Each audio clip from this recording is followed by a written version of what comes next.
are officially here at Rebel Scum Con with Spencer Brinkerhoff. Hello. Hello. Thank you. Glad to be here. Yeah, we're so excited because upon receiving our badges Yes. for Rebel Scum Con, we realized that we had the badge art from you. Thank you. All right, and so there's a special story behind this badge art, and of course we had to get it signed by Spencer.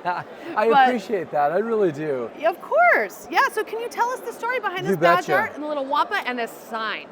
So I've been part of Star Wars for a while now, and I'm really enjoying it. And one of the things that I was able to be part of was the Star Wars Artist Series on Zazzle. It's an on-demand online publishing company. You could get your art done on just about anything. Mouse pads, on t-shirts, etc. Well, Celebration was coming around and I was doing a series, and I was actually doing a piece for Return of the Jedi, but it was the anniversary of The Empire Strikes Back. And I thought, well, what could I do that was something special? This deleted scene from The Empire Strikes Back has C-3PO running down the hallway at Hoth Base, and he pauses, looks at the door, he rips the sign off, and then he leaves. And as the snowtroopers are coming in, they go through the door unknowingly, and inside of there is a wampa creature that has been there. Well, I thought maybe I'll do that sign and have it something easy to do, but at that time, Star Wars had not established the Arabesh language yet. Back in the 1980s, yes. When, for Empire Strikes Back. Was it 83? I'm bad. It was 80. 77 yeah. was Star Wars? Okay. Yes, yes. So then what happens was, it was just gibberish on there, so I reached out to Lucasfilm and said, I want to redo this sign, and I wanted to make it for this celebration, and I got it all done and approved. So now it says, caution, stay out in Arabesh. But one of the things that a lot of people don't know about Star Wars and Star Wars artists' work is once you've done something, it goes into the style guide. And so it's not, I don't get royalties, I don't get to paid again, it's part of the new style guide. And so at the next celebration, there were two guys that had bought my t-shirts that had the logo on it. Yeah. They came by and they said, Spencer, did you get the new Lego set? And I'm like, there's a Lego set? And they were doing a Hoth limited edition Lego set, and they used the signs that I had redone as part of that Lego set. So I jokingly like to say that this was one of the times that I got to fix Star Wars. Absolutely.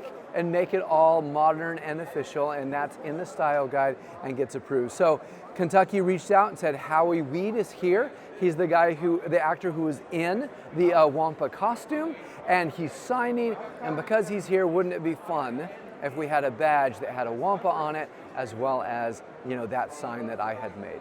Perfect. You are now part of the artistic holocron of Star Wars. I've made it.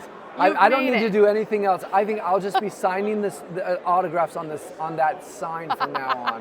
The artistic holocron. Well, you also have some other beautiful artwork here. Thank you. And is this from Celebration Japan? This one is not from Celebration Japan. This is actually a new one, and it is not official, and so it's just a concept that I had put together. And what I did is for Star Wars Celebration Chicago, I wanted to do something that would wow them, and I made this shadow box. So Yoda is here in the middle of the Dagobah swamp, and as he's concentrating, there are 11 other hidden characters and graphics that are in there as different characters that he's interacted with. Okay. And so this is the very first shadow box that was approved as a limited edition piece for a celebration or through Lucasfilm at all.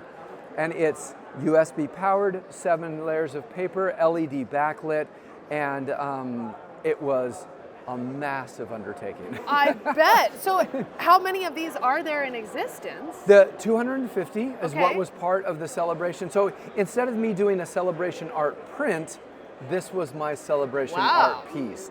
And I was outside of the art show because I had a booth. And so my manufacturer shipped everything into customs. I rented a U-Haul, went from the airport to the U-Haul to the airport to pick everything up, loaded it into that. I had just cases of these things, Then when I got to the convention hall, I had to open everything up, sign, number, and then repack them all. So it was a huge undertaking, and my intention was to do a follow-up to that one, which is what the Vader piece is. Oh. And then that's when we had the COVID lockdown, and doing something to this scale for a virtual Comic-Con or a virtual event was just unreasonable.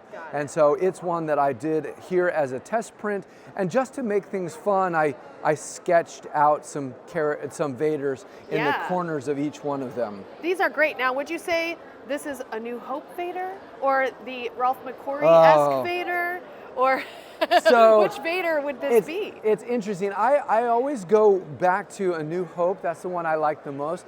But there was a version of Vader that showed up in Star Wars Rebels. Yes, okay. He was a lot more angular. You know, he's got kind of like almost a snout.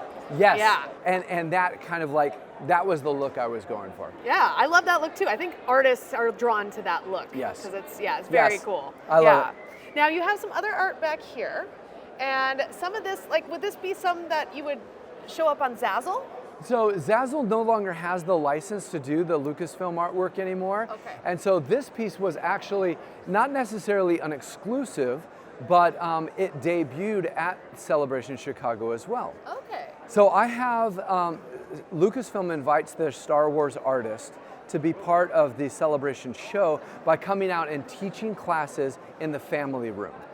And I really wanted to do a how to draw class. I love teaching, but I hate how to draw processes. So I showed up to that first class with a bag of quarters, and I said, here, trace around the quarter to make your circle, and then the U on United States of America and that last A, that's our equator. So we're gonna use that as our middle line, that's where our eyes are gonna go. And then after that event, I could probably just have my own coin made. So I made my own coin. I went through the process, and I have a patent that I've received on this. And while I was at Celebration Chicago, I went ahead and said, I will teach a how to draw class for all 4 days of the event. And this was split into 4 pieces. So if you came on the first day, we drew Padme, then we drew Obi-Wan, and we drew Maul, and then Annie. And then if you came to all 4 classes, you got to sandwich those cards together and see all of the character instructions. So the coin would be their head? Is that what happens? Oh, look at this. Okay. So here is the how to draw system. Oh, and I think you have a coin right And I have a coin right here. Look at this. So you put the coin down and you trace around it, and it has those guides and markers all the way around it. Those become your own connect the dots. Now this one of Grogu is a little bit more detailed than other characters because I've drawn the grid in here so you can get everything aligned. But if you look at a character like Darth Vader, which is in the bag so it's a little shiny, you can see that the idea is simple. It's called Drawing is Simple, and this is awesome because anybody can really do this. The coin makes one head, and then you align the coin again to get the measurements for the body, and then anyone can follow these steps and do the how to draw. Wow. And then you have kind of a skeleton that the coin creates, and everything looks like it belongs, it fits in the world. Exactly. It's not all wiggly wobbly. Right. Yeah. And then you can take, and once you have the coin in place and you've become comfortable with the character, you can take and say, well, I'm going to go from a standard character that's just a flat profile or a flat facing one, and you take and you put the same coin down and you connect it with curved lines, and now you have dimensionality that you've added to the characters. Sweet. So this is part of my how to draw book, and it has my own original characters as well. And it was published by Quarto Publishing, which is an imprint of Walter Foster Jr., and it's the same books that I learned how to draw from. Oh wow, was that nostalgic for you to be able to? The circle is now complete. Yeah, there you go. Amazing. Wow. Well, thank you, Spencer. That's so exciting. How can our Skywalkers get these books, get in touch with you online? Thank you. The books are on Amazon, and that's the easiest way to get them. The drawing coin is drawingissimple.com. And that's because the website was available, drawingissimple.com. And then anywhere else, I'm Spencer B3 because I'm Spencer Brinkerhoff III. Right, okay. Don't trust those other two. It's just me, and that's my Instagram is the easiest way. Spencer B3. Yes, All thank right. you. Thank you, Spencer. Thank Woo. you. Hey, look at those names to the left. They are part of the Skywalking Force, our Patreon. Become a producer yourself and check out all the Disney Plus themed bonus content available depending on the level you subscribe. Become a member of the elite Skywalking Force at skywalkingforce.com.